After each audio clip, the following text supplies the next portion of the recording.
Salut tout le monde et bienvenue dans ce nouvel épisode d'analyse de cabinet. Aujourd'hui, on se retrouve avec Delphine qui est chiropracteur qui m'a soumis des informations pour que je puisse analyser la situation dans son câble et essayer de remonter du mieux qu'on peut au nœud névralgique qui la maintient dans une situation de stagnation depuis vraiment là beaucoup d'années et de comprendre pourquoi cette situation est présente et comme ça du coup de pouvoir la désenclencher pour qu'elle puisse enfin avoir du succès avec son câble, parce qu'on va voir qu'elle a testé plein de trucs qui n'ont pas marché, et on va vraiment expliquer pourquoi, on va vraiment aller en profondeur.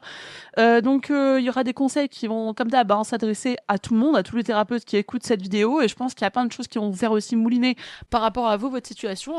Et il y a des choses que je vais dire qui vont évidemment s'adresser à Delphine de manière très spécifique. Donc, d'ailleurs, accroche-toi Delphine, parce qu'il y a des choses qui vont être peut-être un peu compliquées, qui peuvent être compliquées à entendre. C'est pas forcément garanti, mais c'est possible. D'accord? On va parler de ton rôle aussi dans ta famille en tant que maman, de comment tu t'identifies avec tout ça, voilà, comment ça te bloque ça dans ton câble. Parce que, comme je dis souvent, le pro est généralement un reflet du perso.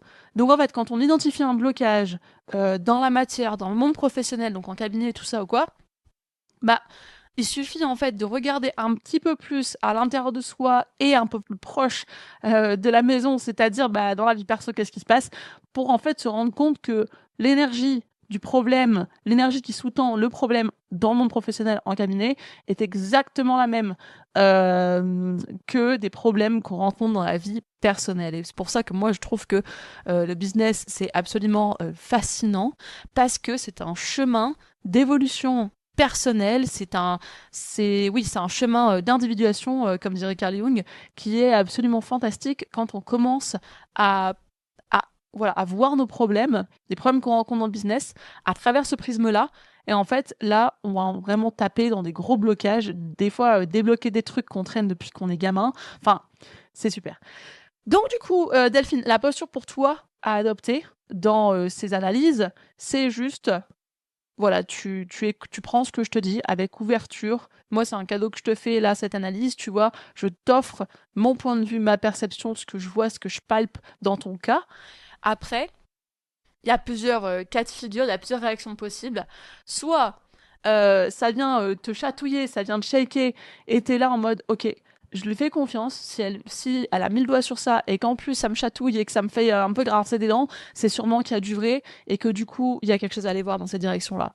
Soit un autre choix, et ça c'est la voie que beaucoup de personnes choisissent et c'est pour ça qu'elles se maintiennent dans l'échec pendant des années, c'est qu'elles désignent un coupable extérieur. Typiquement, quelqu'un va dire quelque chose qui te shake trop à l'intérieur. Et du coup, par exemple, des fois, on peut avoir tendance à désigner cette personne comme un coupable, tu vois. Et du coup, de dire quoi, mais tu te rends pas compte, tu peux pas dire ça, oh là là, et tout, et s'offusquer comme si l'autre c'était le problème. Alors qu'en fait, l'autre est juste en train de pointer une vérité. Voilà. Donc, tu as le choix, en fait. Soit, en fait, dans tous les cas, ça montrera des choses sur toi, pas sur moi. Tu vois, moi, je suis juste là pour aider. Après, je m'en fous de ce que vous faites avec. Donc voilà, moi ça m'éclate d'analyser des situations comme ça. Et si derrière ça peut provoquer un shift, un déblocage et vous propulser, franchement, c'est tout gagné. Et même si ça se passe pas maintenant et que ça se passe dans un an, et ben franchement c'est tout gagné quand même. Voilà. Après il s'agit juste de ta capacité à recevoir et à accepter les choses. Mais là, ça, c'est que entre tes mains. Du coup, c'est parti. La situation actuelle de Delphine. Donc elle a ouvert le cabinet en décembre 2019. En un an et demi, elle était à 27 patients par semaine, donc c'est cool. Elle était contente du coup. Et après, elle est tombée enceinte, elle a dû s'arrêter. Il y a eu 3 gamins et à chaque grossesse, le CAB a chuté. Donc ça, déjà, c'est hyper fréquent. Que le CAB chute quand t'es seule dedans avec les grossesses et tout. C'est normal, mais aussi en France, ce que je constate beaucoup, c'est que les patientèles ont tendance à chuter, même avec des collaborateurs ou des remplaçants. Chose qui fait absolument aucun sens. Parce que si tu prends un collab ou un remplaçant, l'idée c'est de maintenir le chiffre d'affaires, voire même en fait, comme tu as deux énergies dans le cabinet, tu as deux adultes qui sont là pour faire fonctionner le truc, le câble en théorie devrait augmenter en termes de volume, tu vois. Or, c'est pas le cas en France. Donc les collaborations, c'est pour ça qu'elles se passent souvent très très mal. Voilà, manque de process. Donc forcément, si t'as du mal tout seul, t'auras du mal avec d'autres personnes, grosso modo. Si t'as déjà de la friction tout seul à un petit niveau, la friction va faire que s'augmenter si tu mets du volume là-dessus. Donc soit le volume en termes de patients avec des mauvais process, ou le volume en termes de collaborateurs, pareil, avec des mauvais process. Voilà. Voilà, donc à chaque fois, elle est remontée à plus de 20, on travaille 3 jours par semaine, c'est bien, 3 jours par semaine, c'est cool.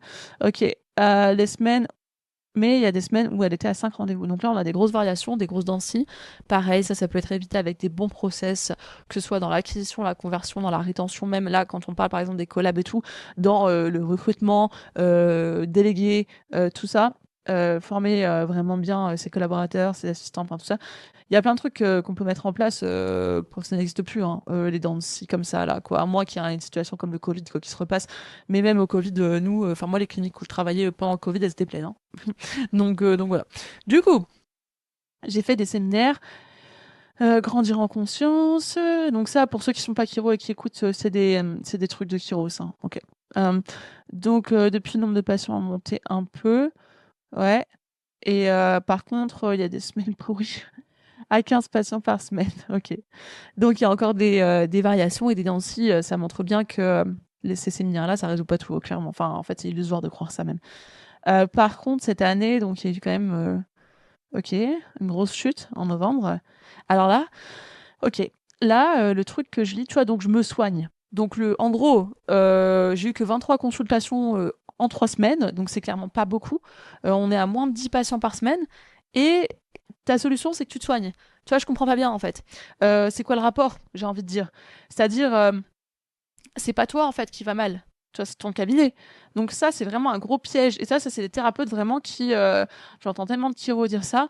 Euh, Si mon cabinet va mal, ça veut dire forcément que je fais mal quelque chose ou quoi que ce soit. Non, en fait, pas forcément que tu fais mal quelque chose. C'est que carrément, tu fais pas ce qu'il faut. En fait, juste, c'est pas que tu le fais mal, c'est que tu le fais pas. Tu vois, là, moi, dans tout ce que je lis, juste là, depuis le début, je vois bien qu'en fait, il y a zéro compétence entrepreneuriale. Donc, tu peux même pas mal faire quelque chose que tu fais pas en premier lieu. Tu vois ce que je veux dire? C'est comme si, par exemple, tu vois, moi, je te disais, vas-y, je veux réussir à nager 1 kilomètre en crawl, tu vois. Parce que j'en sais rien, je prépare un triathlon, tu vois. On s'en fout. Et qu'en fait, dans le bassin, bah, à la piscine, je nage la brasse ou le dos. Ça fait aucun sens. Donc c'est même pas que en fait je fais mal les choses, c'est juste simplement que je les fais même pas. Je fais même pas ce qu'il faut en fait. Donc je peux pas mal faire quelque chose que je ne fais pas. Tu comprends ce que je veux dire? Donc du coup, ouais, là en gros c'est ça le problème. C'est pas toi qui va mal. Il y a pas besoin de te soigner. Delphine, attends c'est ça ton nom hein? Ouais Delphine. Attends j'ai eu un méga bug. Euh, c'est ton cabinet qui va pas bien. Mais parce qu'en fait on t'a jamais appris à faire ce qui marche. Juste. Voilà. Donc, après, là, on voit qu'il y a eu un divorce, donc un gros événement là, en 2017. Il y avait les 3 enfants à temps plein, ok. Donc, les dépenses qui grandissent chaque année avec les enfants, ça, c'est normal. Peur de l'avenir financier, parce que le grand va commencer les études l'an prochain. Et donc, du coup, couvrir les dépenses des études supérieures, tout ça. Sans hausse du salaire, ça va être compliqué de gérer tout le monde. Alors là, ouais, là, il y a vraiment... Enfin, là, j'ai mis ça en gras, vraiment, pour me rappeler de m'arrêter et de te le dire. Delphine, là, il y a vraiment... En fait, ça, c'est toi.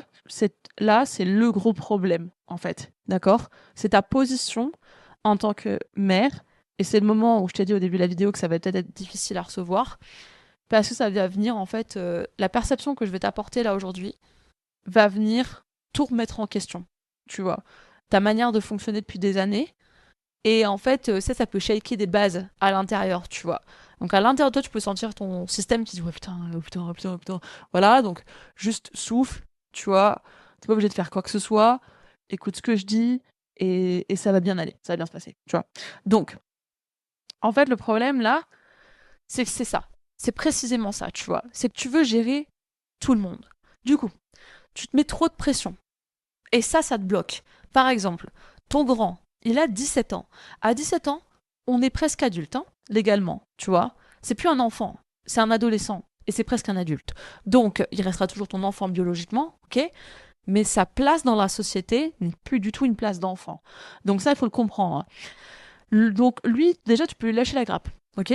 Là, en fait, vraiment, Delphine, ce qu'il faut comprendre, c'est que quand tu gères tout le monde, quand tu vois, voilà, ce narratif d'élever les enfants sans leur père, c'est tu te mets toute seule, en fait, dans une position euh, où tu portes énormément de responsabilités, là où il n'y a même pas besoin, en fait. Tu vois, là, la solution la plus simple, en fait, pour toi, c'est faire un transfert, c'est-à-dire redonner de la responsabilité à tes enfants, tu vois. Arrêtez de vouloir tout gérer à leur place, arrêtez de vouloir tout porter sur tes épaules, arrêtez de jouer le sauveur, la mère parfaite, la mère qui se sacrifie pour ses enfants. Il y en a plein, hein, des comme ça, qui se maintiennent dans des situations où ils sont pas heureux dans leur travail. Les mères et pères, les deux, mais moi j'ai beaucoup plus vu de femmes dans ce genre de situation. Faut juste arrêter, en fait, de te sacrifier. Ça ne fait du bien à personne quand on se sacrifie pour les autres, hein. Et ça, vraiment, j'insiste là-dessus. Tu vois, il n'y a rien de noble dans le fait de se sacrifier pour quelqu'un d'autre. T'as pas besoin de te sacrifier. Les enfants sont heureux à partir du moment où ils voient leurs parents heureux et épanouis. Point barre. C'est tout, en fait. S'ils voient les parents qui se sacrifient, t'inquiète pas qu'ils vont reproduire le schéma plus tard. Eux vont se sacrifier, tu vois, pour d'autres personnes. Et du coup, bah, ils reproduiront ce que t'es en train de faire. Donc je sais pas si c'est ça que tu veux. Moi personnellement, c'est pas du tout ça que je voudrais pour mes enfants. Ok, hors de question qu'ils se sacrifient pour qui que ce soit. Tu vois, moi je veux qu'ils vivent leur best life en fait. Donc euh, là, responsabilise tes enfants. En plus, ça tu l'as pas marqué, c'est un peu plus tard que ça vient, mais tes gamins, ils ont 11, 14 et 17 ans. 14 et 17, je sais pas toi comment ça s'est passé quand t'étais ado, mais c'est là où tu commences même à avoir des copains, des copines. Enfin, alors c'est pas, moi je souhaite pas ça à qui que ce soit parce que je trouve que c'est quand même jeune de, voilà, mais t'as même des gens qui ont des enfants en fait à cet âge-là, tu vois, pas à 14 ans, mais genre enfin, moi, je connais des gens, ils ont eu des gamins à 16 ans, à 17 ans, à 18 ans. Donc, bah, c'est trop jeune. Moi, j'aurais pas voulu ça pour moi, dans ma vie. Mais en fait, le fait est que ça arrive, en fait. T'as la maturité sexuelle. À 18 ans, t'as la majorité civile ou légale, je sais pas comment on dit. Voilà, dans la loi. Et en fait, bah, c'est ça. Donc, l'adolescence, c'est plus des enfants. C'est plus des enfants. C'est un moment où justement ils transitionnent vers l'âge adulte. Et moi, je pense que c'est notre rôle en tant que bah, guide dans leur vie, parce qu'on est leurs parents, de les accompagner dans cette transition à l'âge adulte. Mais si tu continues à gérer tout pour eux, bah en fait, tu les maintiens dans une position d'enfant. Et on va voir pourquoi après, juste un peu en dessous. Donc, par exemple, tu vois là, ils sont pas bêtes, ils sont pas incapables, tes enfants, hein, c'est pas des débiles, tu vois, et je pense que ça tu le sais. Donc, tu verras qu'en fait, ils vont te surprendre à partir du moment où tu leur donnes des responsabilités. Donc, donner des responsabilités à quelqu'un, c'est comme dans une entreprise quand tu délègues. Ça implique de faire confiance à l'autre. Et en fait, tu seras surpris à quel point quand tu accordes ta confiance à quelqu'un, la personne, elle aura pour unique objectif d'être à la hauteur de la confiance que tu places en elle. Tu vois, si tu dis à quelqu'un, ok, vas-y, t'as le champ libre, je te fais complètement confiance. Oh, la personne, waouh, elle va se sentir en mode, putain, ok, elle me fait confiance, je vais pas la décevoir, tu vois. Je vais respecter ça, tu sais. Et en fait, tes gamins, tu vas voir que quand tu les responsabilises et que tu leur fais pleinement confiance, comme des petits adultes qui sont en train de devenir, bah en fait, ils vont être super fiers de te montrer qu'ils peuvent te soutenir, qu'ils peuvent être là pour toi. Et en fait, de te montrer ce qu'ils valent, tu sais. Alors qu'en fait, si tu leur enlèves ça, tu leur retires vraiment leur pouvoir personnel. Et je suis sûre que plus tard, potentiellement, ça affectera leur confiance en eux, en fait. Alors qu'un parent qui fait confiance à son enfant, qui dit, vas-y, je te fais confiance, fais ça, tu vois. Mais en donnant des guidelines, par exemple, tu vois, si tu dis à ton gamin, vas-y, toi, ta mission, ça va être de faire à manger. Et que juste tu lui dis ça sans l'expliquer comment ça marche le feu, comment ça marche le four, bah là, ouais, là, ça va être compliqué. Donc, il faut expliquer les choses et après faire confiance. Et après, monitorer quand même de loin pour être sûr qu'il ne fout pas le feu à la cuisine. Évidemment, mais tranquille, genre pas micromanager, parce que c'est là, tu détruis la confiance en soi de quelqu'un. Quand tu micromanages, donc quand tu fais tout à sa place, quand tu gères tout à sa place, quand tu monitor tout, lui, il a l'impression d'être pas capable, du coup, et toi, ça t'épuise parce que tu es tout le temps sur le qui-vive, aux aguets, et du coup, bah, il n'y a pas de confiance, en fait, juste. Donc, et par exemple, moi, j'aime bien prendre l'image d'une famille comme une équipe. Et une équipe, dans les membres d'une équipe, on se soutient mutuellement, en fait. Tu vois, et c'est pas le truc de parentifier ses enfants, c'est pas du tout ça. Tu vois, au contraire, tu vois, dans des situations comme ça, s'ils te sentent pas bien, tes gamins, le risque, c'est qu'ils sont déjà en train de se parentifier. C'est-à-dire, ils voient maman, elle est pas bien, elle est stressée, elle est machin et tout. Bah, en fait, t'as pas besoin de le dire, ils le sentent. Ok, les enfants, c'est des éponges émotionnelles, ils le sentent quand il y a des trucs qui vont pas. Et ben, ils vont être là, ils vont essayer de te faire aller mieux, voilà, et tout. Et ça va eux-mêmes leur faire sentir du stress, tu vois, comme si c'était responsable de ton mal-être. C'est pour ça qu'en tant qu'adulte, surtout quand on prend quelqu'un à notre charge, que ce soit quelqu'un dans notre boîte ou qu'on met quelqu'un, enfin qu'on crée quelqu'un dans notre charge dans notre famille, donc un gosse, bah en fait c'est super important de prendre soin de soi en premier. Il faut déjà être stable nous-mêmes, en fait, hein, moi je pense, avant de prendre d'autres personnes sur, tu sais, sur nos épaules. Donc, hum, donc voilà, donc en gros, donne-leur des trucs à faire à tes gamins. Genre vraiment, décharge-toi sur eux et tu verras qu'ils sont super contents. Euh, pour les études, là, il y a plein de solutions qui existent. T'as pas besoin, encore une fois, de te foutre une pression extraordinaire là-dessus. Je sais qu'on est beaucoup à vouloir financer les études de nos enfants, et c'est super, c'est noble, c'est cool. Mais la réalité, tu vois, moi, par exemple, mes parents ont payé mes études. Léa, ses parents, ils ont pas beaucoup de sous, ils ont pas payé ses études. Léa, c'est ma femme. Donc, elle est Kiro aussi. Elle a fait un prêt, et elle a bossé chez les pompiers depuis qu'elle a 16 ans. Et puis, bah, après, quand elle était tout le long des études, et même après, elle a un peu continué, tu vois. Donc du coup, en fait, la solution job étudiant et prêt, c'est la solution que vraiment la majorité des jeunes font pour financer leurs études. Et en fait, ça va. Ça se passe très bien pour eux. Tu vois, personne ne meurt hein, dans ce scénario-là. Ça va. Il n'y a pas besoin de se mettre sous pression monumentale. Donc, pour résumer, ce point-là, Delphine, c'est le premier gros point, là, déjà, on est dedans. Toi, il faut vraiment que tu te concentres sur toi et sur ton cabinet. D'accord? Là, il faut que tu communiques à tes enfants. Ok, les gars, il va y avoir du changement. La maman, elle va faire des changements dans son cabinet. Ça va me demander d'y mettre un peu d'énergie, un peu d'attention et un peu de temps. Mais ça va être super cool, ok? Tu vas voir, ils vont être trop contents de te sentir dans cette énergie-là en vrai. Hein. C'est sûr qu'ils vont te soutenir, tu vois, c'est obligé. Tu vas dire, ah putain, ok, trop bien, ok, trop cool. Tu sais, en fait, ils vont te voir, en anglais, on dirait empowered, tu vois. Ils vont te voir dans cette posture de, tu sais, de maman puissante, qui sait où elle va, qui est drivée, qui sait ce qu'elle veut, et pas de victime, tu sais, comme on va le voir, dépendante de la pension alimentaire du papa, tu vois. Donc dans une position d'impuissance qui génère de la colère, qui génère de plein d'émotions pas très confortables, quoi. Voilà. Là, non, d'un coup, tu vas les inspirer, tes enfants. Ils vont se dire, oh putain, elle est trop forte et tout. Elle va faire marcher son câble. Enfin, tu sais, tu vas leur mettre plein les yeux, en vrai. Et bah, je pense que c'est un peu un désir qu'on a aussi en tant que parents, c'est d'inspirer nos enfants. Et tu vas voir, du coup, que ils vont kiffer te soutenir, en fait. Parce qu'ils comprennent que toi, tu les soutiens. Et que le but de faire marcher le câble, c'est de les soutenir. Donc, eux, enfin, il y aura un cercle vertueux qui va se mettre en place. Et comme je dis, bah, ils ressentent déjà sûrement de toute façon la pression hein, qui se lie à travers tout ce que tu dis. Ok, donc, j'ai remarqué, alors là je lis ce que Delphine me dit, j'ai remarqué que le perso joue beaucoup dans le câble, bah ça oui, on a déjà expliqué pourquoi.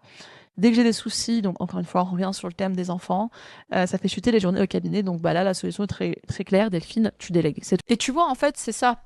Là, tu me dis qu'en fait, tu bosses, si j'ai bien lu en haut, tu bosses 3 jours par semaine au cabinet. Tu vois pas non plus 50 patients par semaine. Donc en fait, je vois pas comment t'es surchargé. Avec des gamins qui ont passé 10 ans, qui sont, enfin, qui grandissent. Genre le plus grand et celui du milieu peuvent veiller sur le plus jeune. Genre là, en fait, t'es pas dans le cas où, enfin, moi j'ai des potes, elles ont des gamins, ils ont 3-4 ans, même plus petites. Donc là, c'est un peu plus compliqué. Mais en fait, même là, elles se débrouillent. Donc déjà, en fait, quand ton câble marche, ça veut dire que t'as de l'argent. Tu peux faire quoi avec ça? Tu peux embaucher quelqu'un, tu vois. Si tu veux pas te taper un salarié, tout ça, parce que t'as peur des prud'hommes ou je sais pas quoi en France, voilà. Tu fais passer une annonce sur un site d'étudiant, tu dis ok, je cherche un étudiant pour faire la lessive, le ménage, la cuisine. Voilà. C'est les premiers trucs que tu délègues parce que c'est des trucs chiants. Ok? Déjà, ça va te libérer au moins peut-être entre 5 et 10 heures par semaine facile, tu vois. Ces 5 à 10 heures là, ça te fait au moins une journée de travail entière. Et si tu veux pas consacrer ça à ton travail, eh ben tu veux consacrer à tes enfants. Tu vois? Tu sais. Voilà. Donc, mais honnêtement, travailler en 3 jours par semaine, un câble rempli 3 jours par semaine, tu peux facilement voir aller minimum 10-15 patients par jour. Moi, quand ma journée était remplie, par exemple, c'est le vendredi qui était toujours rempli, je voyais une vingtaine de patients dans la journée, tu vois. Donc, si on prend même la moitié que ça, 10. En 3 jours par semaine, tu peux être facilement à 30 patients par semaine. Hein, Delphine, excuse-moi, mais en 3 jours par semaine, il y a plein de gens, ils bossent 40 heures par semaine et ils arrivent à avoir une vie de famille à côté. Tu sais, c'est une excuse de se dire c'est mes enfants qui m'empêchent de. Voilà, non, non. Donc, et comme je dis, quand ton câble marche, que tu as de l'argent, t'embauches des gens pour faire des trucs chiants que t'as pas envie de faire. C'est pas un luxe de faire ça, c'est juste en fait normal. Tu vois, t'as le droit de faire ça si t'as envie. Voilà. Et après, bah là, tu passes du temps avec eux, tu fais des trucs cool, et là, vraiment des moments qualitatifs où t'es pas stressé, où t'es bien dans tes baskets. Donc en fait, là, tu te maintiens toute seule dans une situation où à la fois toi, t'as pas l'air très heureuse, et je pense que tes enfants ne sont pas heureux de te voir comme ça non plus. Donc voilà, qui ne sert à personne. Et ton ex-mari aussi doit peut-être avoir une pression de sentir que bah, cette pension alimentaire, elle est vraiment indispensable, tu vois. Donc c'est cool pour personne, cette situation. Mais on va voir comment remédier à ça, hein. T'inquiète pas, hein. Je te dis pas tout ça en mode vas-y, démarre-toi avec ça maintenant. Non, t'inquiète, t'inquiète, on va voir comment faire ça. Euh, donc, j'ai essayé différentes techniques, grandir en conscience, magnétiseur, kinésiologue, les routines, machin. Ça, c'est normal hein, que ça fonctionne pas, Delphine. Ok, il y a rien de mal en fait avec ces techniques-là. C'est juste qu'en fait, ce sont des techniques très générales et elles sont pas adaptées à toi, contrairement à ce que là, on est en train de faire. En fait, ces techniques, elles sont bien, mais dans le cadre, par exemple, de quelqu'un qui a déjà mis le doigt sur le nœud névralgique, tu vois, qui cause son problème, et qui a déjà la prise de conscience pour, ok, être en train de se débloquer, ok, après tu fais ce que tu as envie. La visualisation, les affirmations, les trucs comme ça, voilà. Mais en fait, tant que le problème... Regarde, alors, regarde, c'est parfait comme exemple. Tu vas comprendre parce que t'es Kiro. Si un patient il vient te voir et que tu sais qu'il a un blocage, par exemple au niveau des cervicales, et qu'il dit je comprends pas, j'ai fait du kiné, j'ai fait du massage, j'ai fait des exercices, mais ça fonctionne pas. Je vais lui dire bah c'est normal mon gars, ta colonne est toujours coincée. Tu vois? Bah en fait c'est exactement ça. Aujourd'hui je vais te montrer le blocage, je vais te montrer comment le débloquer, d'accord? Et après tu pourras continuer à faire ça, donc l'équivalent du massage, de kiné, de trucs, de bidules. Et après bah là potentiellement ces trucs-là ils vont te servir et tu vas kiffer parce que en fait on aura identifié le blocage donc qui bloque tous les nerfs et tout le système nerveux. Tu comprends? Alors, c'est pareil. Donc du coup, alors ouais, ça on va en parler. Hein. Ça on va en parler après. Mais déjà, tu vois, un truc moi qui m'a choqué dans dans ce truc-là que tu dis, c'est qu'en gros, tu t'es fait coacher par quelqu'un par rapport à ton cabinet, parce que Thomas, d'ailleurs, j'ai eu des bons échos sur le coaching de Thomas. C'est j'ai eu beaucoup d'élèves qui sont passés par Thomas avant d'intégrer dans le système. Donc, bah, s'il passe par là, comme ça, il pourra savoir que les gens ont kiffé travailler avec lui. Je trouve que c'est cool. Ok. Euh, donc, quand j'ai perdu mon papa, et là, après, tu me parles de rendez-vous. Ah, tu me parles de deuil, tu me parles de rendez-vous. Euh, la semaine suivante, c'est redescendu. Delphine, faut se réveiller, hein. C'est normal. Genre, tu vas pas voir un coach business ou un chiro qui va t'aider à développer ton cabinet quand t'es face à un deuil. T'as perdu un de tes parents. Faut se réveiller. Genre, la personne, si tu ressens le besoin d'avoir du soutien dans une épreuve comme ça, mais c'est un psy qu'il faut aller voir. Tu vois? Et pour t'aider à traverser, c'est dur un deuil. Enfin, c'est une des plus grosses épreuves de vie qu'on vivra tous dans notre vie. Tu te rends pas compte? On s'en fout du cabinet quand tu vis un deuil. Mais vraiment, on en a strictement rien à branler. Genre, là, quand tu vis un deuil, il faut se concentrer sur soi. Et tu vois, ça rejoint vraiment ce pattern que t'es focus sur tes enfants, t'es focus... enfin, pas t'es focus, mais toi, tu regardes partout ailleurs sauf regarder vers toi. Tu prends pas soin de toi. Ça va pas. Genre, quand on a des trucs comme ça, là, il faut juste, tu prends le temps, tu restes dans ton canapé, sous ton plaid, autant de temps que tu as besoin, tu regardes Netflix, tu prends, enfin vraiment, tu prends soin de toi quand tu souffres. Tu vois, c'est tout. Tu prends pas soin de toi quand t'es bien. Non. Donc, voilà. Et après, une fois que tu vas mieux, là, tu remets de l'énergie dans ton cabinet. Ça m'étonne même pas que ce soit. Ouais. Donc ça, Delphine, non, faut pas faire des trucs comme ça. Hein. Tu te fais du mal, ça sert à rien. Donc, le câble est dans la maison, question pratique. Donc, encore une fois, pour les enfants. Pour les enfants. Ça, c'est vraiment ton narratif. Hein. Euh, ok. Alors, maintenant, côté chiffres. Côté chiffres. On est à 20-25 patients par semaine. 3-4 nouveaux patients par semaine. Ok. Bah, tu vois, enfin, je veux dire, avec une base comme ça, en mettant en place des bons moyens d'acquisition, donc qui ne sont pas Doctolib et pas juste le bouche à oreille, ça c'est classique, hein, de se reposer sur ça. Mais là, tu mets en place, Delphine, les bonnes procédures pour diffuser ton message. Donc, entre autres, par exemple, la publicité. La semaine prochaine, ou sur les 2 prochaines semaines, pour pas trop te charger, tu as 10 nouveaux patients. Tu les convertis avec les scripts que je te donne. T'inquiète pas que ton nombre de patients fait ça. Là, dans 1 mois ou 2, tu as doublé ton nombre de patients, hein, et de manière durable. Donc, une fois que tu as réglé ton problème perso, de manière durable. C'est ça la clé. Ok. Donc, 99% des patients suivent le suivi sur 3 séances sur 1 mois, mais après, ouais, putain. 20% de taux de rétention.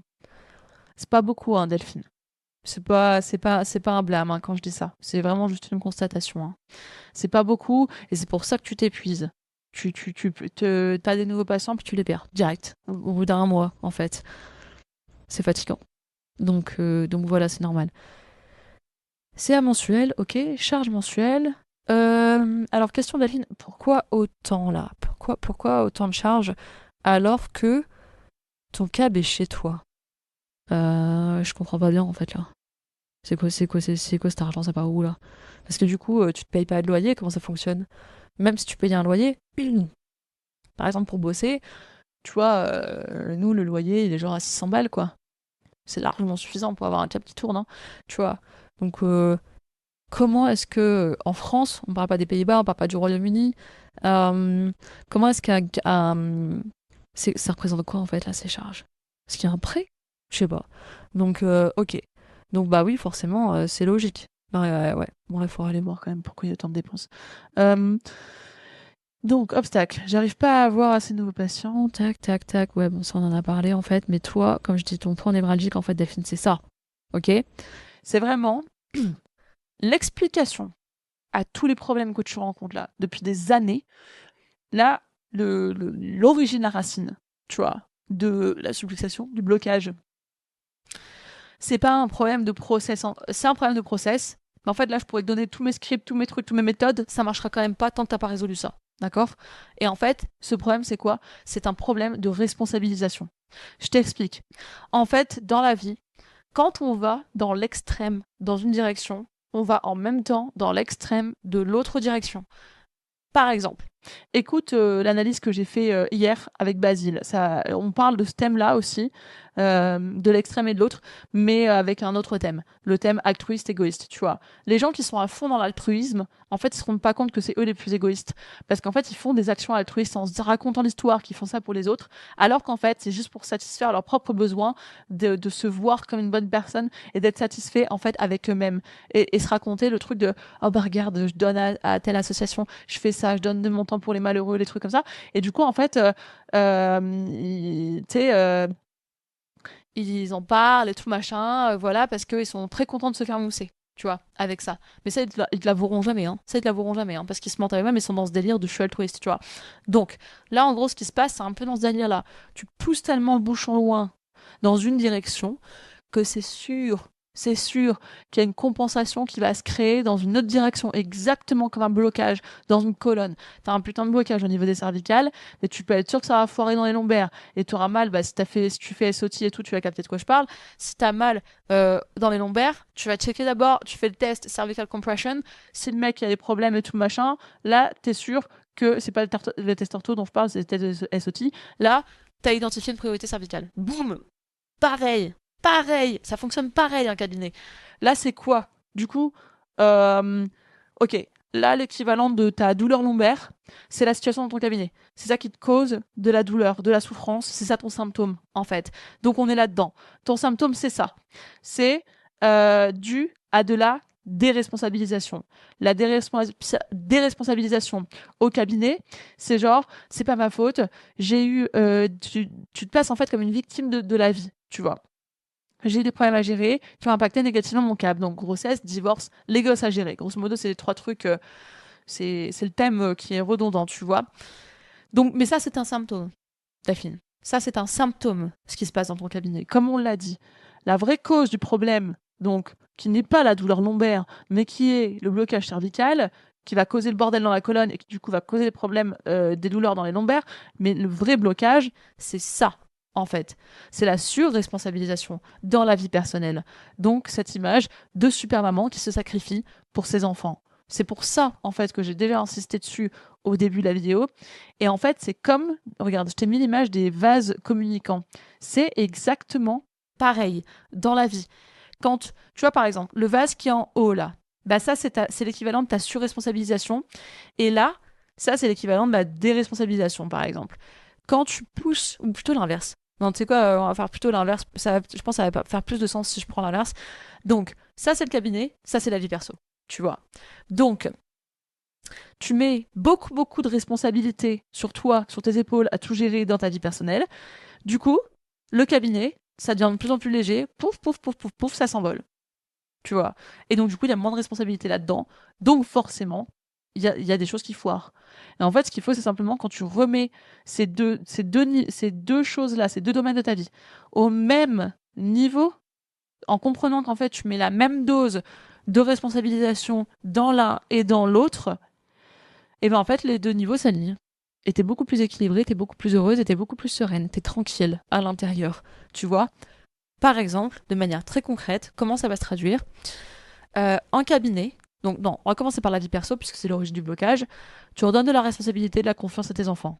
Ils t'aident au quotidien.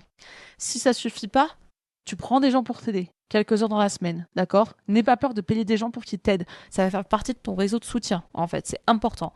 Donc, tu as quelqu'un qui va faire un peu le ménage, qui t'avance un peu sur la cuisine, et déjà ça c'est bien, déjà ça c'est bien. Ok, t'as ton grand qui aide le petit, voilà, et puis celui du milieu, puis enfin bref, voilà, les trois là, ils forment une équipe. Pareil, pareil, ils forment une équipe avec toi et ils forment une équipe ensemble. Ok, il y a ça. Donc, tu verras que tout de suite, toute la lourdeur là que tu ressens dans ta vie personnelle, ça va s'alléger. Donc, tu vas récupérer énormément d'énergie.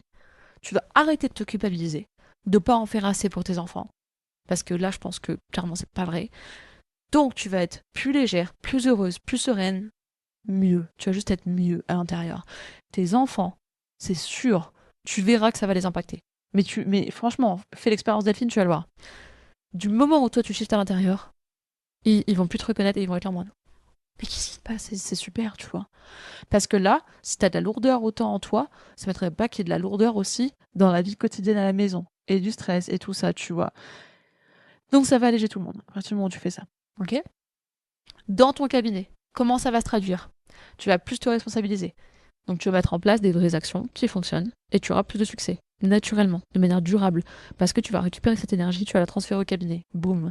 Mais la responsabilisation ne va pas se passer que là, en fait. Au cabinet, tu vas apprendre, comme toi tu t'es responsabilisé, ta responsabilité tes enfants, tu vas apprendre à responsabiliser tes patients.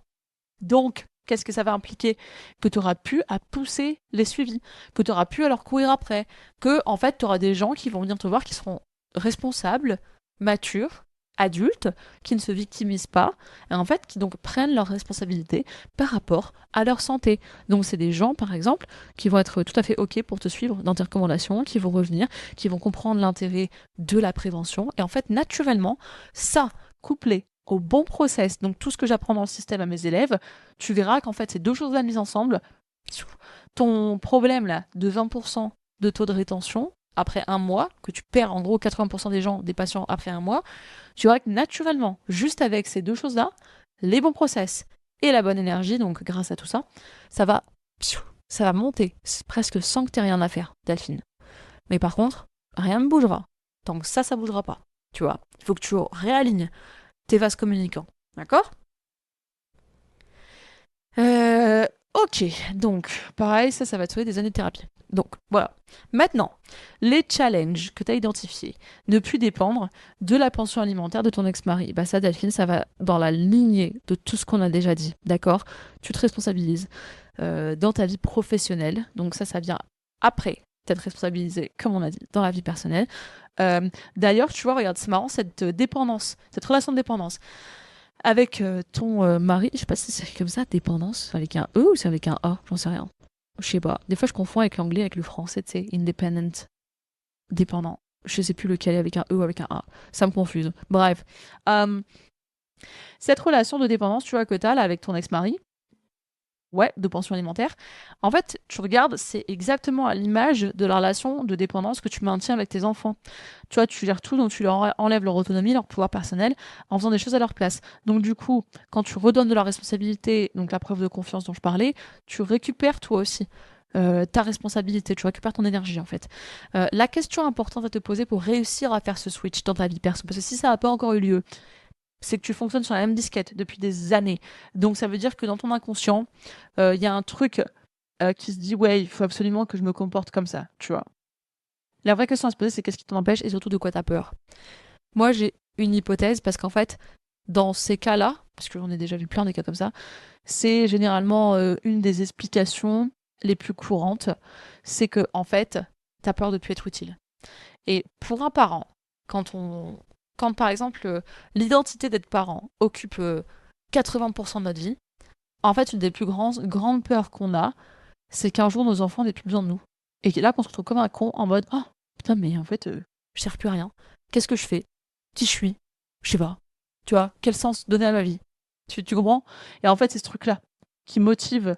C'est ça, je l'ai vu beaucoup, beaucoup chez les femmes aussi, hein. C'est pour ça que je te dis ça. C'est ça qui motive aussi beaucoup de mamans à surcouver leurs enfants. Après, c'est normal, tu vois. Enfin, genre, c'est un instinct, voilà. Mais quand c'est trop, généralement, c'est qu'en fait, on a vraiment cette peur viscérale de se dire, putain, imaginons qu'ils ont plus besoin de moi et tout. Alors, tu sais quoi? Tes gosses, ça restera toujours tes gosses. Mais c'est pas leur rendre service que de les maintenir dans une position d'enfant, comme ça.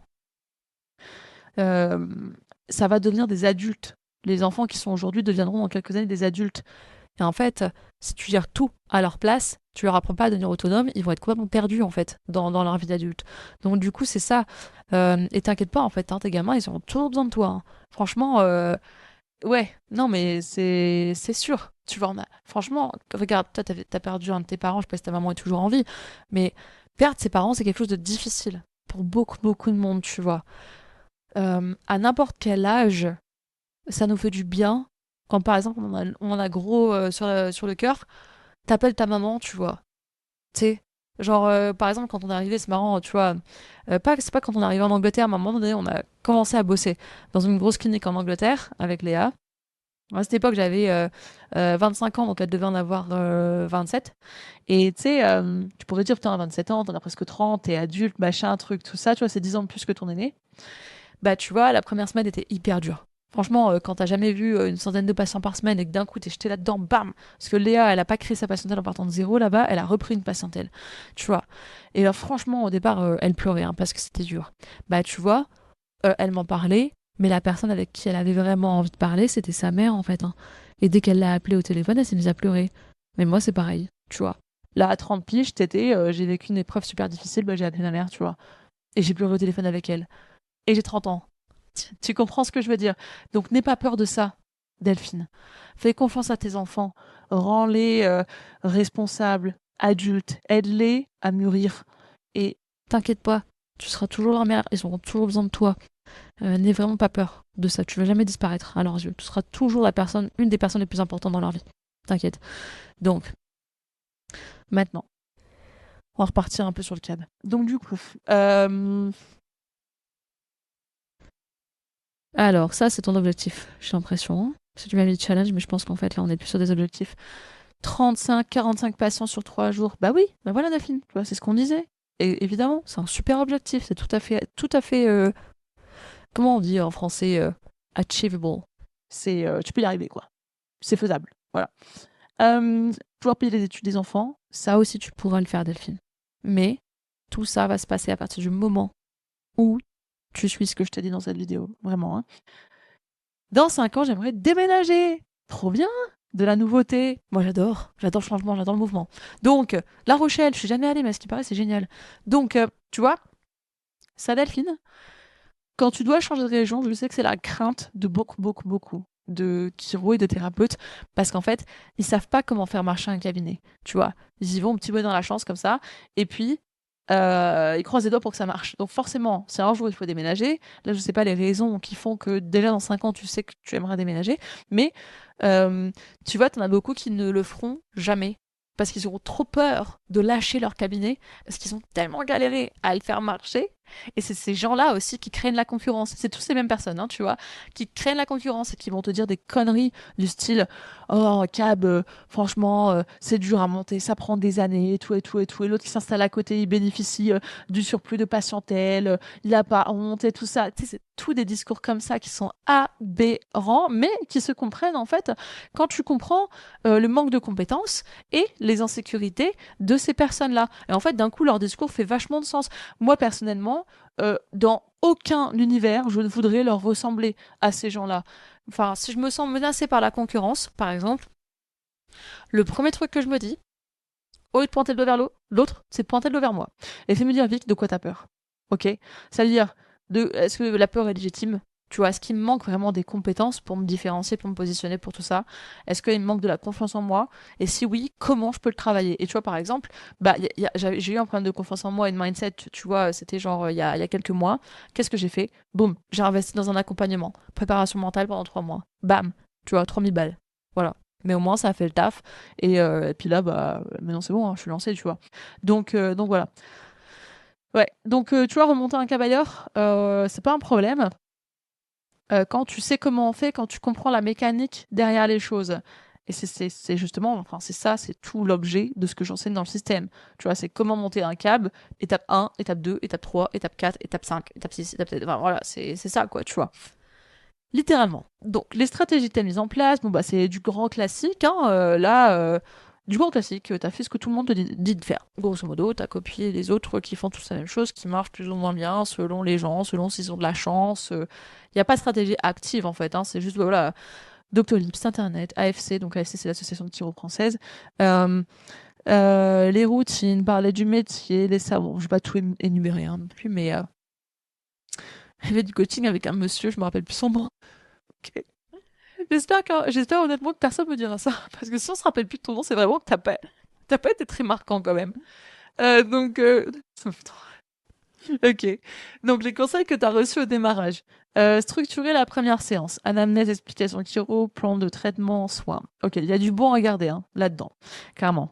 Mais moi, ma question, c'est est-ce qu'on t'a donné des scripts précis? Parce qu'en fait, c'est bien beau de dire aux gens quoi faire, mais si tu leur donnes pas un mode d'emploi précis, détaillé et structuré,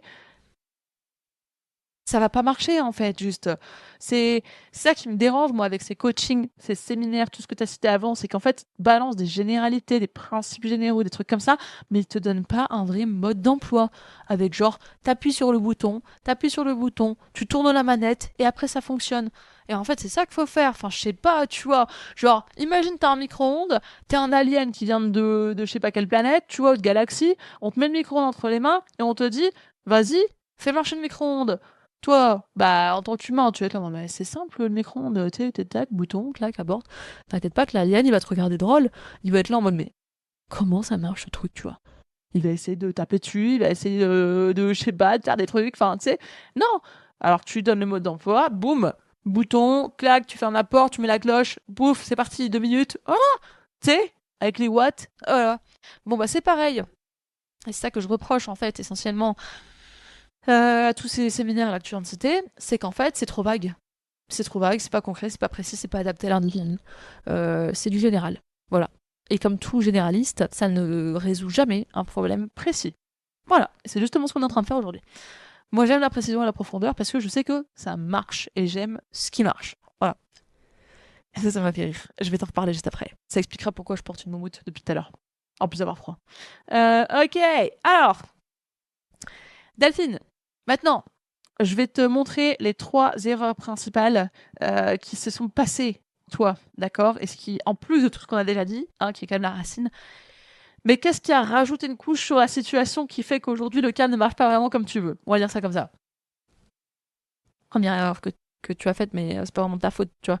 T'as suivi ce qu'on t'a dit, mais c'est que tu as cru des balivernes, tu vois. T'as cru des choses qui n'étaient pas vraies. Par exemple, la chiro et l'INET vont faire le travail. Ah bah oui, bah c'était aussi simple que ça. Tous les chiropracteurs du monde auraient un cabinet rempli.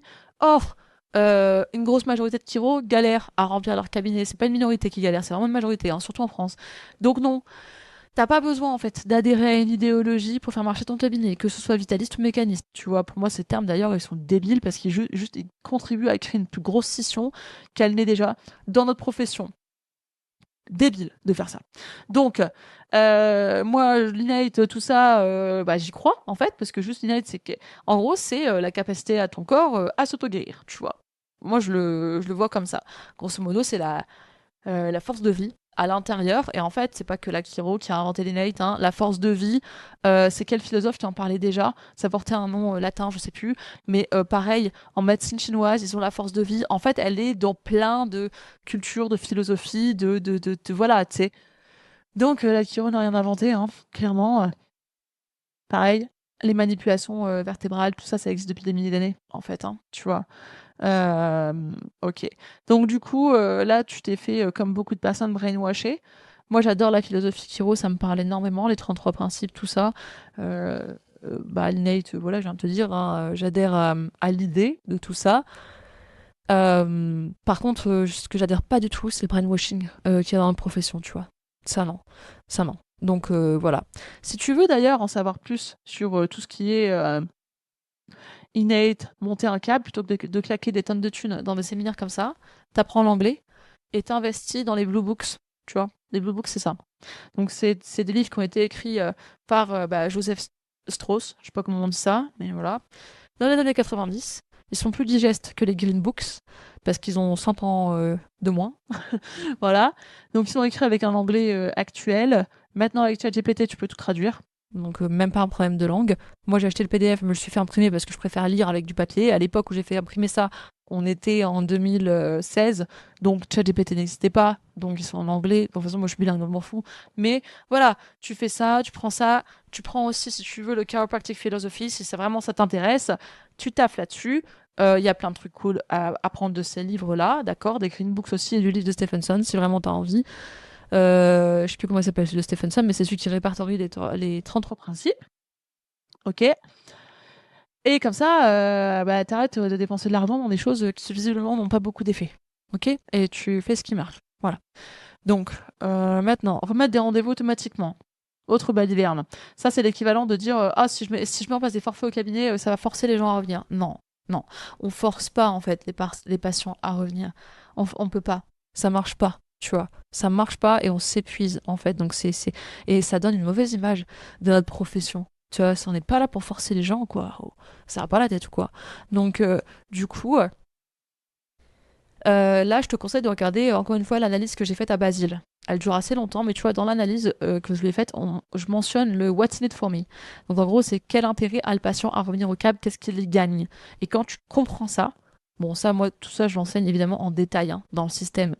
Tout ça, c'est aussi dans les scripts, tu vois, que je vous donne. Mais en fait, quand tu comprends ça, y a plus besoin de forcer les gens. Mais juste, ils reviennent d'eux-mêmes. Tu vois, moi, j'avais plein de patients, par exemple, qui revenaient aux réévaluations parce que je faisais des réévaluations toutes les 6 visites, tous les 6 rendez-vous. Et en fait, des fois, ils me demandaient même de sauter la réévaluation. Ils avaient leur carte bleue à la main. Et bon, on n'est pas obligé de refaire l'examen, tout ça, là. On peut juste placer les rendez-vous et puis allez hop, tu vois. Donc, c'est des gens vraiment juste, ils adoraient. Il voyaient tellement de bénéfices, en fait, de venir se faire ajuster. C'est des gens qui, tu vois, et ça, c'était 80% de mes patients, tu vois, qui restaient en rétention, quoi, tu sais. Donc, voilà. Ensuite, alors ça m'a trop fait rire, tu vois. Toujours être bien présentable, bien coiffé et bien habillé. Ok. Delphine, est-ce que tu as déjà entendu le dicton l'habit fait pas le moine, tu vois? Parce que, justement, en fait, c'est ok de vouloir être propre, être lavé, sentir bon. Enfin, pour moi, c'est la base, tu vois. Je pense que j'irai pas consulter quelqu'un qui pue la transpi, tu vois. Je pense que c'est un peu désagréable. Mais tant que t'es pas désagréable à l'œil et à l'odorat pour tes patients, je pense que ça va, en fait, tu vois. Ça va. Il n'y a pas besoin d'être tiré à 4 épingles pour faire marcher son cabinet. Non, en fait. Ta posture, par contre, c'est ça qui est important. Ta posture intérieure va parler plus fort que ton look, tu vois, ton énergie, donc qui découle de ta posture, va parler 1000 fois plus fort que tes habits, que ton look, que ta coiffure. Tu sais, genre par exemple, tu vois, moi quand j'étais à Barcelone, il y a plein de petits qui ajustaient à pieds nus. Ou, tu sais, en Birk, par exemple, Birkenstock. Voilà, en tatane, quoi. Et pareil, moi j'ai fait pareil en Angleterre. Quand je travaillais, c'était l'été, je crevais de chaud derrière la vitre, j'étais à pieds nus, quoi. Tu sais, j'étais pas non plus en short et tout, tu vois. Parce que même vis-à-vis des hommes et tout, je préfère quand même être habillée. Mais, tu vois, pieds nus, pas de souci. Tu sais, Pourtant, est-ce que c'est considéré comme être présentable de travailler à pieds nus? Je ne pense pas. Est-ce que ça remettait en cause mon sérieux, ma posture? Pas du tout. Ça va pas du tout affecter mes taux de conversion, tu vois, ni de rétention. Pareil, quand je suis allée observer, moi je suis allée observer des chiro partout. J'adore comprendre comment les choses marchent. Et du coup, j'ai été faire du shadowing un peu partout en Europe, même aux US et tout ça. Et du coup, à Hambourg, j'ai été observer Effet Goppinger. Et il y a une chiro française que je connais qui a travaillé avec lui d'ailleurs. Et en fait, il m'inspire trop, tu vois. J'ai adoré le shadowing que j'ai fait avec lui. Travailler en semi-open space avec 2 tables, tu vois, avec des petites façades, tu vois, en verre, tranquille, voilà. Et, euh, et tu vois, lui, il travaille en jogging. Genre, pas en jog de Cassos de chez Action, hein. Non, en jog cool, stylé, bien, quoi. Ça fait propre, ça fait sportif, juste. Ou en polo. Et tu vois, en fait, ça, il travaille en tenue de sport et ça va. En basket aussi. Genre vraiment basket pour courir. Tu sais, pas en chaussures en cuir, en mocassins, je sais pas quoi. Non, non. Donc tu vois, en fait, tous les styles fonctionnent. T'attireras des patients qui vont matcher avec ta vibe, en fait, juste. Mais t'as pas besoin de te forcer à être qui t'es pas. C'est clairement. Et justement, regarde, tu vois, moi je te fais cette vidéo là, je me pèle le cul parce que dehors il pleut, il fait humide, mon appart il est orienté plein nord, heureusement en avril je me casse de là. Mais tu vois, je vais pas. Tu vois, regarde, je porte une grosse moumoute. Ça, je connaissais même pas. Je l'ai gagné en fait. Ça s'appelle un pull plaid. Tu vois, j'ai même pas testé un truc comme ça. Est-ce que t'as l'impression, quand je te parle et que je te fais là tout le feedback, tu vois, que le pull plaid, il décrédibilise mon propos? Honnêtement, moi je pense pas. Pourquoi? Parce que ma posture, mon énergie et en gros ce que je te raconte parle 1000 fois plus fort que la couleur rose saumon de mon pull plaid. Tu vois ce que je veux dire? Donc en fait, on s'en fout de mon look, tu vois. C'était mon point. Ensuite, autre erreur Delphine, c'est que du coup, donc encore une fois, t'as suivi ce qu'on t'a enseigné, tu vois, donc je vois que t'as voulu juste appliquer en fait ce qu'on t'a dit de faire. C'est pas vraiment de ta faute, mais c'est qu'en fait, c'est plutôt des erreurs qui expliquent pourquoi t'as pas eu plus de résultats ou de plus durable. C'est que t'as utilisé des méthodes d'acquisition obsolètes et peu efficaces. Tu vois, par exemple, j'ai beaucoup d'élèves qui ont fait les mêmes séminaires que toi t'as fait, qui ont même été accompagnés par des chiros qui gèrent ce truc-là. Et franchement, j'ai entendu des dingueries, mais vraiment des dingueries. Par exemple, tu vois, il y a quelqu'un qui m'avait dit qu'on lui avait dit de distribuer des flyers dans un centre commercial, tu vois. Donc en fait, juste réalise, tu distribues des flyers à un public qui n'est pas du tout qualifié, qui n'est pas du tout ciblé, en fait. Alors qu'aujourd'hui, pour distribuer 500 flyers, tu vois, sur Internet, c'est l'équivalent de 500 impressions. Tu vois, ou sur un reel ou sur un post, c'est l'équivalent de 500 vues, tu vois. Euh, bah, une publicité, pour avoir 500 impressions, ça va te coûter bien moins cher et bien moins de temps que de distribuer 500 flyers qui va probablement te prendre au moins 5 heures dans le centre commercial avec le bruit et tout ça, et surtout en distribuant n'importe qui, donc c'est même pas si la personne rentre dans ta cible. Alors qu'une publicité, elle va automatiquement cibler les meilleures personnes à t'amener. Tu vois, tu comprends? En fait, il y a zéro effet de levier avec ça. Parce que du coup, dès que tu n'as plus de flyer, bah, tu dois en repayer, en recommander et après refaire. Ou payer des gens pour faire. Ça sert à rien, en vrai, franchement. Alors que tu aurais pu, en fait, faire une action avec. Donc, je dis pas que tu as fait ça, mais des élèves qui, je te dis, ont étudié avec les gens que tu cites, ont dû faire ça. On leur a dit de faire ça. Et le pire, c'est qu'après, ils avaient pas beaucoup de résultats. Ça leur apportait pas de nouveaux patients. Et après, ils se culpabilisaient. Ils disaient, putain, j'ai dû faire quelque chose de mal et tout. Non. Non, non, non, non. Vous avez rien fait de mal, les gars, si on vous a dit de faire ça. C'est juste que ce qu'on vous a dit de faire, c'était juste de la merde, en fait. Désolée de vous le dire comme ça, mais c'est la vérité. Je suis pas là pour brosser les gens dans le sens du poil, je suis là pour dire, en fait, les choses comme elles sont et ce qui fonctionne, quoi. Ça c'est n'importe quoi en 2025, de dire ça à des gens, c'est n'importe quoi. Donc, euh, alors qu'en fait, ils auraient pu utiliser ces 5 heures pour rédiger une boîte pub, donc apprendre comment on fait, ensuite le faire, après la diffuser, depuis chez eux, tranquille, depuis leur canapé. Et là, une bonne pub, elle peut te rapporter des patients pendant des années, sans que tu n'aies à la retoucher. En fait, j'ai des élèves, ça fait 2 ans qu'ils sont dans le programme, ça fait 2 ans qu'ils ont une pub gagnante qui leur rapporte des patients à chaque fois. Et là, on parle d'un effet de levier, en fait, qui est énorme. Ça n'a rien à voir avec les flyers. Par exemple, une seule pub avec un budget de 50 balles. Donc, tu as mis par exemple 5 heures à apprendre comment on fait, à l'écrire, à la lancer. Et après, tu l'as fait tourner par exemple tu vois, pendant quelques jours avec ce budget-là. Et elle te rapporte à chaque fois, imagine, 10 nouveaux patients. À chaque fois que tu mets ce budget-là, Donc en gros, ça veut dire un coût d'acquisition par nouveau patient à 5 euros. C'est que dalle, tu vois. Sachant que le Doctolib, ça coûte 150 balles par mois. Bah, et enfin, non, franchement, c'est carrément plus rentable. Enfin, la pub Facebook, c'est un truc de fou. Donc, enfin, Facebook, Insta, les deux fonctionnent ensemble de toute manière. Et ça, c'est ce qui s'appelle avoir une action, mettre en place des actions avec un énorme effet de levier. Tu vois. En gros, toi, enfin, par exemple, les faits ailleurs ou quoi, ou les choses que tu as mises en place, par exemple, tout ce que tu me cites ici, dans les stratégies, c'est des effets de levier où le levier là, il se situe ici. Donc tu vas mobiliser énormément d'énergie pour finalement très peu de résultats. Moi, ce que j'enseigne, c'est ça. C'est en fait là, avec ton petit carré, ouf, tu poses ta petite masse sur la planche et clac, ça te soulève un cabinet en entier. Voilà, bah, c'est ça que j'apprends en fait dans le système. Bah voilà, tu vois, c'est ça, c'est la philosophie en fait derrière tout ce que j'enseigne et derrière comment moi je vis ma vie en fait, littéralement. Tu vois cette vidéo par exemple. Là, je pense que je vais mettre au total 2 heures à la faire et juste l'enregistrer. Après, ça compte pas, la mise en ligne, tout ça, voilà, donc peut-être aller, si je suis large, 2h30. J'ai investi 2h30 aujourd'hui en prenant toi ton cas. C'est une vidéo que s'il faut, dans 10 ans, elle va encore servir à d'autres personnes pour comprendre aussi leur situation et pourquoi ce qu'ils font, ça marche pas. Tu vois. Donc là, je mets 2 heures aujourd'hui s'il faut. Ce que je dis, c'est vraiment important et c'est vraiment pertinent. Donc du coup, ça aura peut-être un effet sur toi, mais ça aura peut-être un effet aussi sur 100 autres personnes, tu vois. Et si 100 autres personnes par an, ça fait 1000 personnes dans 10 ans. Tu vois, c'est énorme. C'est énorme, tu vois. Alors que si je t'avais juste pris toi, comme ça, on avait discuté de ça et que c'était pas enregistré ou quoi que ce soit, bah là, effet de levier, zéro. T'écoutes ce que je te dis, tu le reçois, top, si tu fais un truc avec, tant mieux, l'effet de levier est un peu plus gros, mais ça n'impacte qu'une seule personne. Voilà. Et bah là, encore une fois, un très bon exemple.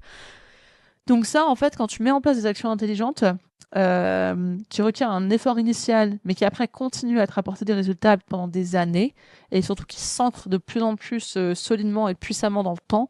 En fait, ça met en place un cercle vertueux qui se renforce avec les années, tu vois. Et moi, c'est ça que j'enseigne. Comme ça, en gros, au départ, il y a un effort initial à fournir, mais plus le temps passe, moins tu as d'efforts à fournir, plus tu peux agrandir aussi. Donc plus ton truc grossit avec moins d'efforts. Tu sais, c'est le rapport inversé, en fait. Et aussi, après, tu te mets à déléguer, à avoir des collaborateurs qui vont tourner le cap pour toi, tout ça. Toi, tu viens juste quand tu as envie. Limite, si tu veux bosser un jour par semaine, tu bosses un jour par semaine. Et en fait, tout va bien. Tu vois, là, tu peux faire ce que tu veux, là, t'es dans le roi du pétrole. Donc voilà. Ah oui, le dernier point, là, ça, c'est vraiment important, tu vois. Ça, franchement... Ouais, non, ça, franchement, ça m'a vraiment surprise et ça m'a choqué quand j'ai vu ça.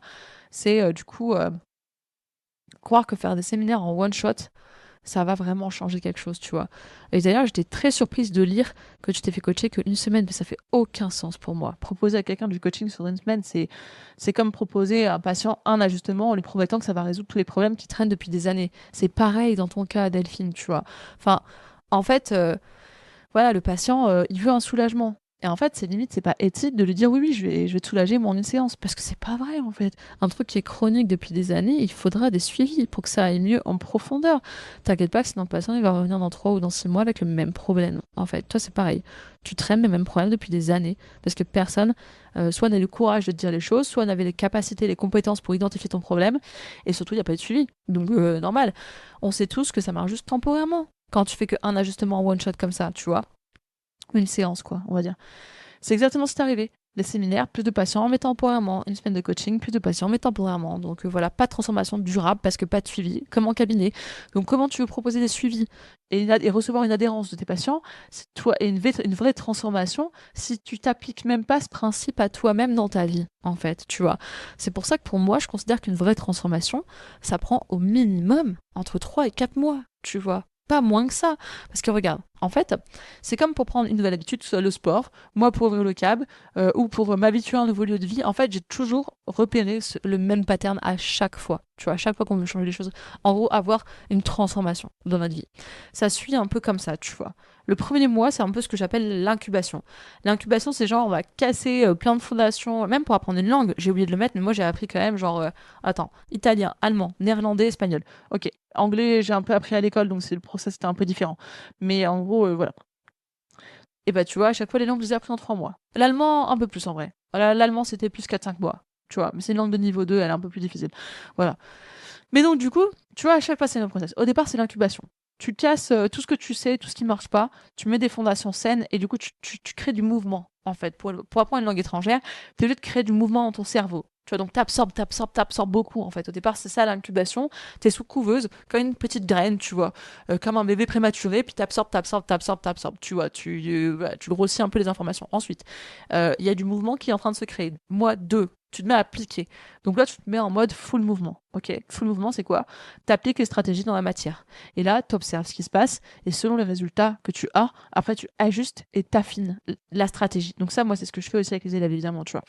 Donc, application et feedback. Ensuite, le troisième mois, là, ce qui va se passer à ce stade, c'est que du coup, tu peux ressentir un peu de fatigue et une stagnation. Mais la stagnation, à ce stade-là, elle est nécessaire parce qu'en fait, c'est pas vraiment une stagnation, c'est un temps d'intégration. C'est le calme que ton système a besoin. Tu vois, là, par exemple, dans un plan de traitement, le début, ce serait la période intense, ça, ce serait la période de stabilisation, et ça, après, ce serait un peu la maintenance. Genre, voilà, on laisse passer rendez-vous, on laisse le corps intégrer tranquillement, et puis voilà. Et en fait, c'est ça. Il faut que les choses, après, s'installent, que ça décante, pour ensuite, une fois que tu as passé ce palier d'intégration, que tu as intégré tous les nouveaux changements que tu as mis en place, ça veut dire qu'en fait, il y a vraiment un shift identitaire qui s'est opéré à l'intérieur de toi et dans ta vie. Donc là, typiquement pour toi, le shift identitaire, c'est passé de la personne qui se déresponsabilise dans son cabinet à un entrepreneur qui est responsable de son activité, tu vois. Là, quand tu as un shift identitaire qui se passe, après, il faut le temps de surfer la vague tranquillement. Jusqu'au prochain nœud que tu rencontres, et là, rebelote, tu vois. Et là, rebelote, tu repars pour un nouveau cycle de croissance, en fait. C'est à ça que ça sert, les problèmes, en fait. C'est pour nous montrer là où on doit avancer, là où on doit grandir. Tu vois, les problèmes, c'est pas vraiment des problèmes, en fait. C'est juste des quêtes d'évolution, des problèmes, en fait. Tu vois. Donc voilà, donc de mon point de vue, ouais. De mon point de vue, vendre du coaching ou n'importe quoi en one shot, c'est pas quelque chose qui est vraiment éthique, tu vois. Parce que, en fait, on peut pas promettre une vraie transformation durable et profonde en une seule séance, que ce soit en cabinet, avec nos patients, et en coaching, tu vois. Voilà. Donc c'est pour ça que moi, je le fais pas. Ces trucs-là, en une séance, je le fais pas. Et si un jour, je crée un accompagnement où vraiment je vois les gens one-to-one, bah tu vois, il y aura une durée minimum. Ça, c'est sûr et certain. Il y aura un point A, un point A, un point B, une transformation à l'issue de tout ça. Et forcément, en fait, que ça va nécessiter plusieurs mois de travail ensemble. Tu vois, ça, c'est une évidence. Donc voilà. Ensuite, pour te montrer des exemples personnels, mais tu vois, je l'ai pas marqué, ce que je t'ai dit tout à l'heure d'ailleurs, la préparation mentale, j'aurais pu le rajouter, parce que c'était avant ça, c'était entre ça et ça, tu vois. Je peux le rajouter d'ailleurs ici. Hop là, prépa mentale, avec la dépolarisation et tout ça. Donc là, on était sur, j'ai dit 3 cas. Bon, c'est pas très beau, mais hop, on s'en fout. Donc, tu vois, personnellement, moi, je crois vraiment tellement en fait à ça, au fait de se faire accompagner pour progresser au prochain niveau et obtenir ce shift identitaire dans votre vie, que par exemple, tu vois, en 2024, c'était mon premier gros investissement, 20 000 balles, dans un mastermind avec des entrepreneurs qui tournaient entre eux, général, en chiffre d'affaires entre 50 et 300 000 euros par mois. Donc, clairement, être au contact de gens comme ça te fait évoluer, mais à une vitesse. Genre, là, c'est pas le TGV, hein, là, c'est la fusée qui va dans l'espace, hein, clairement, tu vois. Et du coup, c'est grâce aussi à travers ce mastermind que moi, j'ai pu faire des mois à 30, à 40 000 aussi, tu vois. Pas tous les mois, parce que du coup, il y avait aussi ce truc-là qui manquait. En fait, ce problème, il était très bien, ce truc, en vrai. Mais le truc qui manquait, c'est justement, par exemple, ce que je suis en train de te donner aujourd'hui. C'est tout l'aspect intérieur. Et c'est pour ça que moi, je l'intègre de fou à mon programme, parce que j'ai vu, en fait, ce que ça fait d'appliquer juste des stratégies marketing, juste des stratégies de vente, juste tout ça. En fait, au bout d'un moment, ça casse. Quand à l'intérieur, ça n'évolue pas, et qu'à l'extérieur, ça évolue trop vite, au bout d'un moment, tu te prends un mur, tu te brûles les ailes et tu te pètes la gueule, en fait. Voilà. Donc, c'est pour ça qu'après, j'ai investi dans la prépa mentale, donc la dépolarisation, tout ça pour les sportifs de niveau et les entrepreneurs aussi, qui sont ambitieux, qui veulent aller loin. Et après, là, très récemment, 16 000 pour me faire accompagner, du coup, sur un an, c'était le mois dernier, tu vois, par un coach que je connais, du coup, depuis déjà 2 ans. Et en fait, lui, c'est vraiment ça, c'est genre le business aligné, le business humain, et en fait, d'aligner ton activité, avec qui tu es à l'intérieur. Moi, c'est exactement ce que je fais aussi avec mes élèves. Donc oui, c'est beaucoup plus large. Tu vois, le business vraiment très au sens large, l'entrepreneuriat au sens large. Moi, c'est très spécifique, hein. C'est vraiment globalement les gens que j'accompagne, ça va être la plupart des chiro, des ostéos, des éthiopathes et quelques autres thérapeutes aussi, tu vois. Donc c'est très petit. Voilà. Mais ça reste le même principe. Et c'est pour ça que depuis que je travaille avec lui, bah, il y a eu énormément de changements, même dans ma manière aussi de coacher mes élèves, tu vois. Bah, c'est grâce à ça, en fait. C'est grâce à ces deux choses-là. Parce que j'ai compris qu'en fait, les stratégies, les méthodes, les trucs, tout ce qu'on te vend tu sais, sur Internet, toutes les pubs que tu vois passer, ça ne suffit pas, en fait. Si on veut pas cibler profondément ce qui se passe dans l'humain, en fait, l'humain est au centre de sa vie, au centre de sa famille, au centre de son activité. Voilà. Je vois pas comment l'expliquer autrement. Donc, si toi, à l'intérieur, il y a un blocage, t'auras beau appliquer les meilleures stratégies du monde, il n'y a rien qui va changer. Donc voilà. Après, pareil, un accompagnement psy, voilà, avec le MDR, je crois que j'ai déjà mentionné, du coup, pour libérer les traumas, travailler sur l'anxiété, réintégrer des parties de moi pour me sentir juste mieux dans les baskets, ça marche super bien, du coup, depuis 2023.